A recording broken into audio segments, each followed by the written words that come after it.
உங்களுக்கெல்லாம் புரியாத அந்த மொழி அவ எனக்கு மட்டுமே புரியுற மாதிரி எழுதியிருக்காடா. என்ன எழுதியிருக்காளா? எங்கடா? ஒவ்வொரு பேஜ்லயும் வெவ்வேறு வரியில குறிப்பிட்ட எழுத்து கீழே புள்ளி வச்சிருக்கா பாருங்க.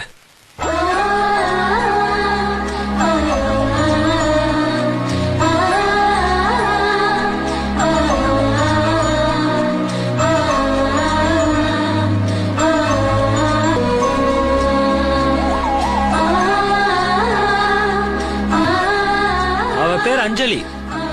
நாளைக்கு சாயந்தரம் சத்தியம் தியேட்டருக்கு வரேன்னு எழுதியிருக்கா. நீங்க வேணா பாருங்க. நாளைக்கு சாயந்தரம் அவ கார் சத்தியம் தியேட்டருக்கு வந்து நிக்கும். பாத்தியா?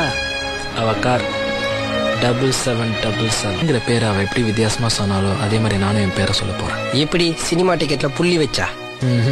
கர்ச்சீஃப்ல நம்பர் எழுதியிருக்கேன். அவளுக்கு புரியும் நினைக்கிறேன். Safe landing.